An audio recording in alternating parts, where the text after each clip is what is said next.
Bonsoir, je m'appelle Anaïs Koun, je suis conseillère en gestion autonome de la fertilité, ce qui veut dire que j'accompagne les femmes et les couples vers la compréhension et le décodage du cycle menstruel, que ce soit pour mieux se connaître, pour être formé en contraception naturelle ou pour justement tomber enceinte.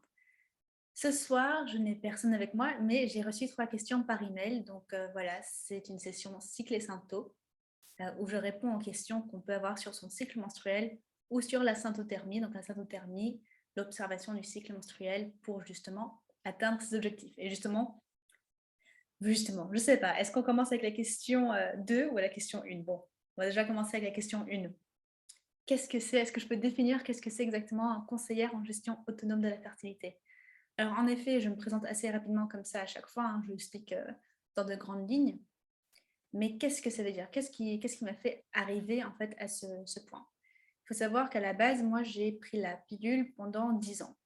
Je l'ai prise pendant 10 ans. J'ai eu des effets à la fin, des effets indésirables, au point où c'est mon gynécologue qui m'a dit qu'il fallait que je l'arrête, que clairement, c'était mon corps qui l'a rejetée, que je ne la supportais pas. Et c'était la panique. J'étais en couple et alors lui était assez serein, assez zen. Parce que bon, en plus, on n'avait pas tellement de problèmes avec le préservatif, mais pour moi, dans ma tête, je me suis dit, mais c'est un retour en arrière. Enfin, je ne peux pas. J'étais sous pilule, on n'utilisait plus les préservatifs. Pourquoi est-ce qu'on retournerait au préservatif alors que c'est juste, enfin voilà, on était testé, on avait bien fait nos démarches et normalement, dans la vraie vie, dans la vie d'adulte, c'était pas comme ça que ça marchait. Donc j'ai eu un peu un déni, voilà, ça m'a pris un peu de temps hein, pour vraiment arrêter la pilule, mais c'était évident que je ne pouvais pas la continuer. Et j'ai découvert la syntothermie grâce à ma prof de yoga. Enfin, ma prof de yoga, d'ailleurs, c'était au cours de yoga, parce que c'était une autre membre en fait, du cours qui connaissait. Donc, on s'est dit pourquoi pas. Mon copain, il était pour. En fait, ce qu'il a fait, c'est qu'en tant qu'ingénieur, il a vraiment fait toutes les recherches de son côté pour être sûr que c'était bon. Il m'en avait déjà parlé avant d'observer le cycle menstruel. Je lui avais dit, tu parles, c'est pas du tout efficace, c'est pas du tout. Enfin, voilà, je ne sortirai jamais assez confiante pour ne pas stresser chaque mois et me dire, bon, bah, du coup, j'ai mes règles qui ont 2 jours de retard, 3 jours de retard, est-ce que je suis enceinte? Enfin, non, c'est pas la peine. Donc, symptothermie. En plus, c'était quelqu'un que je connaissais, avec qui j'avais un rapport, qui je faisais confiance, qui m'en parlait. Enfin bon, je sentais que là, peut-être qu'il y avait eu quelque chose. Donc, quand mon copain a fait les démarches, les recherches pour confirmer qu'en effet, c'était fiable et efficace, eh bien, on s'est lancé. On s'est lancé avec une conseillère. Et donc, c'était un peu la catastrophe, hein, parce que du coup, c'était post-pilule. Donc, moi, je faisais un peu n'importe quoi. Hein, niveau hormones, c'était pas tout, pas smooth, pas très facile à gérer. Mais ça s'est bien passé quand même. J'ai dû trouver d'autres moyens pour un peu comprendre qu'est-ce qui se passait au niveau des émotions. Ma conseillère était quand même très sympa dans le sens où elle a pu me suivre et me rassurer que ce que je traversais était normal. Mais j'avais besoin de plus en fait. Et j'ai pu trouver ça à travers une formation parce qu'assez rapidement, je me suis dit, ok, ça me parle tout ça et ça m'apporte quelque chose, mais en même temps, c'est tellement bizarre, c'est tellement différent que je ne peux pas juste en parler comme ça à mes amis et ma famille, ils vont penser que je suis folle. Donc, je me dis, bon, écoute, je fais une formation à côté. Bon, c'est une formation qui a duré, enfin, qui était en tout, elle était sur 1 an et demi, hein, donc c'était pas une petite formation. Mais je pouvais faire ça sur mon propre temps, plus ou moins, il fallait juste que je sois sur place à Annecy, c'était à Annecy, pendant 6 jours en tout, donc tout à fait faisable. Et en plus de d'autres formations, du coup, parce qu'une fois que j'étais embarquée, en fait, je suis partie à fond dans le sujet, dans le thème. Mais bon, c'est une autre histoire, hein, je ne vais pas forcément vous parler de ça ce soir. Mais voilà, donc je me suis dit, ok, je vais me former, certification, comme ça au moins je pourrais dire, je sais de quoi je parle, parce que j'ai été formée. Et en fait, voilà, comme j'ai dit, hein, ça m'a complètement. Attends, je suis désolée, je vais juste fermer ça parce que je sens que mon ordinateur est en train de se préparer à décoller. Hop. Oui, et du coup, je me suis formée et j'ai pu en parler autour de moi. Et le plus j'en parlais, le plus je voyais qu'en fait, qu'il y avait besoin, que les femmes me posaient des questions, que même les hommes aussi se disaient, ah, mais bah, tiens, ma femme a fait ça, elle fait ci, ou on a eu un enfant et on aimerait éviter de reprendre des hormones de synthèse, qu'est-ce que tu recommandes? Enfin bref. Donc, voilà, j'ai bien connu, enfin, de toute façon, j'ai toujours bien compris la limite entre mes connaissances et les connaissances d'une sage-femme, d'un gynécologue. Voilà, c'est pas du tout pareil. Moi, je connais des choses qu'ils ne connaissent pas et eux, évidemment, connaissent des choses que moi, je ne connais pas. Ils ont fait des années d'études. Enfin, voilà, ça n'a rien à voir, entre guillemets. On travaille on a les mêmes problématiques, entre guillemets, pour la contraception et la conception, mais ce n'est pas du tout la même approche et ce n'est pas du tout les mêmes savoirs qui sont transmis. Donc, voilà, j'ai fait ça, j'ai fait cette formation et j'ai voulu me former dans d'autres choses, du coup, parce qu'en fait, ce que j'ai beaucoup aimé dans ma formation à Annecy, c'était que c'était pas seulement la symptothermie, c'était pas seulement l'observation du cycle, c'était vraiment d'une manière holistique, comment prendre soin de la femme pour prendre soin du cycle, et comment prendre soin du cycle pour prendre soin de la femme. Donc, super agréable. Et voilà, tout ce côté, ah oui, c'est normal de passer par là, mais c'est pas forcément nécessaire. Enfin, c'est pas parce que c'est une étape qu'on doit ne rien faire. Bien sûr, la nature est bien faite, le corps va toujours chercher à s'équilibrer, et du coup, on se retrouve quand même dans une position assez favorable. Enfin, voilà, moi, ça m'a pris 9 mois, donc c'est quand même assez long. Hein. C'était presque un mois par année de prise de pilule. Et, voilà, enfin, c'était pas. Ça aurait pu être un peu plus court. Si j'avais su bien accompagner mon corps, je pense que j'aurais pu mieux gérer. Non seulement mieux gérer dans le sens éliminer du coup tout ce qui était hormones de synthèse qui était encore peut-être dans mon système, voilà, mon foie était très fatigué. Et c'est toujours un peu des problèmes de foie. Il faut toujours prendre soin de son foie, parce que vraiment, on est dans une société où, de toute manière, il travaille beaucoup. Il fait bien son boulot, mais il travaille beaucoup. Donc, il faut vraiment en prendre soin. Et des fois, on se pousse. Bref. Les cordonniers sont les moins bien chaussés. Hein, donc, ça arrive à tout le monde. Mais voilà, j'ai trouvé que quand même, il y avait donc, voilà, tout ce côté, le travail sur le foie, mais aussi le travail sur les émotions, l'acceptation de soi, la reconnexion à son corps. Il y avait quelque chose de plus holistique en fait, hein, que je n'avais pas forcément eu avec ma propre conseillère. Donc ça m'a beaucoup apporté et j'ai voulu aller plus loin là-dedans. Donc j'ai fait aussi une formation en phytothérapie, une formation en cohérence cardiaque et j'ai fait voilà, pour moi des stages aussi de méditation, yoga et compagnie. Enfin voilà, vraiment des choses de bien-être. Et j'ai lu un peu plus sur tout ce qui est enfin bon, ça j'en parlerai dans ma masterclass, je ne vais pas forcément du coup en parler tout de suite parce que ça sera un peu redondant si vous regardez les deux, mais voilà, tout un rapport en fait entre le corps et le mouvement, l'activité, enfin voilà, comment est-ce qu'on voit son corps, comment est-ce qu'on accepte sa féminité et qu'est-ce que ça veut dire en fait sa féminité, enfin bon, un peu compliqué aujourd'hui de savoir ce qui est correct à dire, pas correct à dire, correct à ressentir, pas ressentir, enfin bon, il y a pas mal de confusion. Je le vois avec je le vois aussi avec mes consultants. Donc voilà.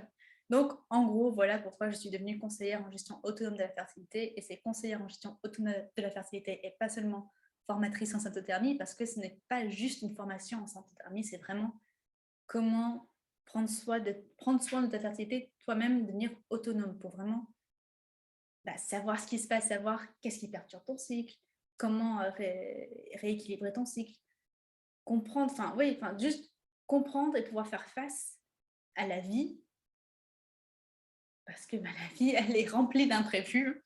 On ne peut pas tout savoir, on n'a aucune garantie, et du coup, on a besoin de comprendre les mécanismes derrière pour pouvoir avancer sereinement. Donc, voilà, c'est à ça que je sers. Ça nous ramène du coup à la deuxième question qui était voilà, comment ça se fait qu'un peu voilà, ces deux objectifs, donc je travaille et avec les couples qui cherchent à tomber enceinte, enfin, qui sont en projet de grossesse, et les couples qui justement veulent éviter une grossesse. Donc, en fait, c'est logique quand on y pense, parce qu'on se dit, ok, si on connaît les jours fertiles et les jours infertiles dans un cycle, eh bien, on sait quels jours sont favorables et quels jours sont défavorables si on veut tomber enceinte. Donc, voilà, c'est quand même un truc qui fait toujours un peu...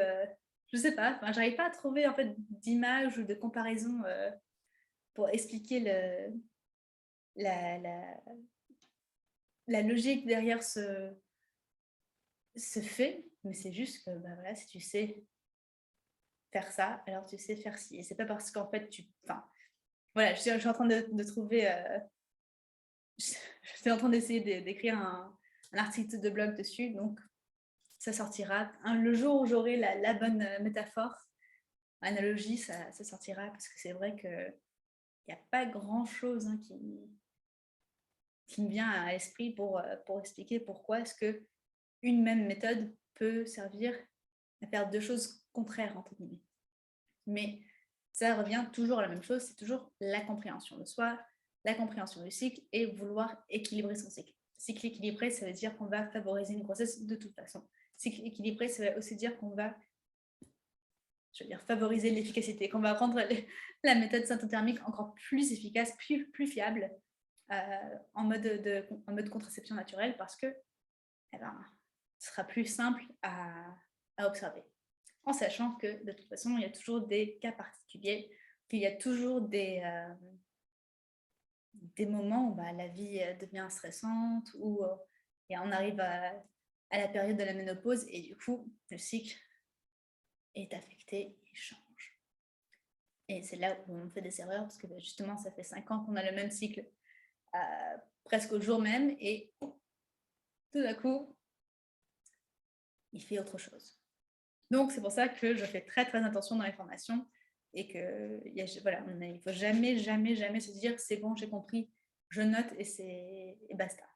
Toujours continuer à s'observer, toujours se montrer curieuse. Bref, ceci n'est pas une formation, c'est juste un cycle et symptômes. Et ensuite, voilà, température seule. Alors ça, j'avoue que ça faisait un moment que je n'avais pas eu cette question. Alors non, la température seule, à elle seule, n'est pas assez pour savoir si on est fertile ou pas.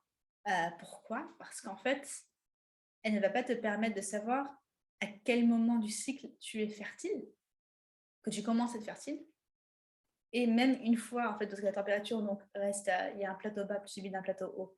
Et c'est en fait, normalement, c'est parce qu'il y a une ovulation que la température est montée, mais pas à chaque fois, parce que la vie est remplie d'exceptions.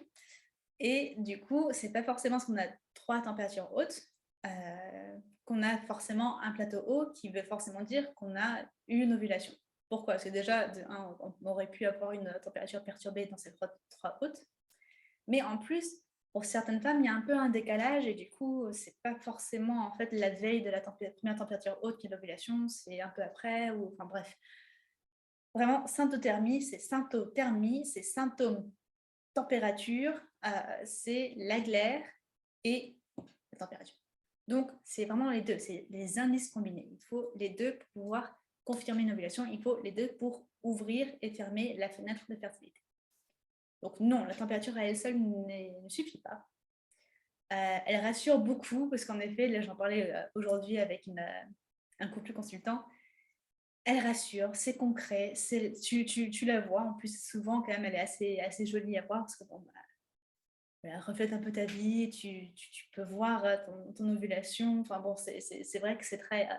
Moi, je trouve ça fascinant et assez émouvant, touchant.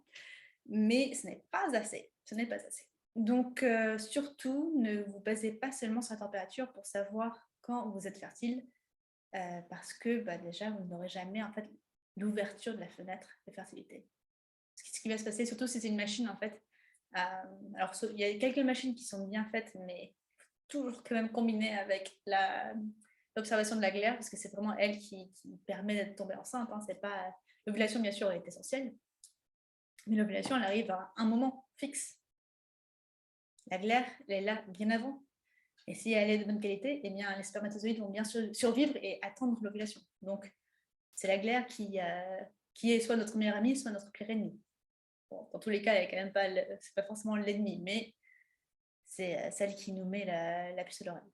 Donc, voilà, ce qui se passe avec la température, c'est que souvent, en fait, les machines vont se dire, première température haute, elle est là, à J, je dis n'importe quoi, J17, on prend 7 jours avant, hein, pouf, J10, après à partir de J10, t'étais fertile. Mais comme on a dit, peut-être que cette température était haute parce que bah, on avait bu la veille, ou on s'est levé plus tard, ou on a très mal dormi, enfin, ou n'importe quoi. Et puis on n'est pas, chacune est différente. Donc c'est vraiment très compliqué de savoir quand, enfin avec juste la température, quand est-ce que c'est vraiment une vraie température haute et quand est-ce que c'est une température perturbée ou parasite. Donc voilà, tout ça pour dire. Je suis un peu passionnée par ce point-là parce que c'est vrai que ça a fait un gros buzz il y a 1 an à peine et je ne l'avais plus revu, comme, c'était plus un problème et là, j'ai eu deux trois questions, sur Instagram et là ce soir, par mail, cette question sur la température. Donc je ne sais pas s'il y a eu un post Instagram ou quelque chose là qui est sorti récemment qui a fait, qui a intrigué les femmes, mais en tout cas, nous voilà, non, ce haut, il n'est pas top. Nous voilà à rediscuter, à reparler de la température et ça ne me gêne pas du tout parce que bah, si on se pose la question, il faut savoir que non, ce n'est pas assez. Donc voilà, c'est ça aussi mon but, hein, c'est de vous enseigner qu'est-ce qui est efficace et qu'est-ce qui n'est pas efficace. Donc voilà, c'était les trois questions que j'ai reçues aujourd'hui. Vu que personne ne s'est joint à l'appel, tant mieux, parce que c'est toujours gênant si on est en train d'enregistrer, quelqu'un arrive sans forcément me donner son accord. Donc comme ça, au moins, il n'y a pas eu de souci. Si vous êtes là, n'hésitez pas à vous inscrire, à vous abonner à, à ma newsletter en fait, pour recevoir le lien. C'est dans la description. Et surtout, n'hésitez pas à me faire des retours par mail, donc à contact@anaïskoun.fr, ANAISKON.fr. Je pense que mon lien, enfin mon adresse est dans le lien en dessous, hein, de toute façon, mais avec la petite enveloppe. Mais oui, donnez-moi votre ressenti. Est-ce que là, ça fait 2 semaines à la suite où j'ai personne. Est-ce que c'est parce que c'est trop tard? Est-ce que c'est parce que c'est trop tôt dans la semaine? Qu'est-ce qui se passe? Ou est-ce que c'est parce que c'est l'été et qu'on veut profiter et être dehors un petit peu? Voilà, dites-le moi, parce que c'est vrai que le but, c'est de répondre à vos questions en live plutôt que juste en replay comme ça. Mais bon, moi, ça ne me gêne pas. Hein, c'est du moment que j'ai mes questions, que je peux y répondre, il n'y a pas de souci. C'est juste que je ne sais pas quand dire au revoir parce que bah, je suis toute seule. Donc c'est comme si j'attendais. Bref, on va arrêter là. Merci beaucoup d'avoir regardé cette vidéo. N'hésitez pas à soit à suivre ce compte, enfin cette chaîne du coup, cette chaîne YouTube, ou bah, me suivre sur Instagram et vous abonner à ma liste. Je vous avais dit, hein, je n'arrive pas à dire au revoir quand c'est comme ça. Bref, on s'arrête. Je vous souhaite une très belle soirée, très belle journée, très belle semaine, très bel été. Je ne sais pas quand il faut regarder ça. Et à très bientôt. Au revoir. Bye.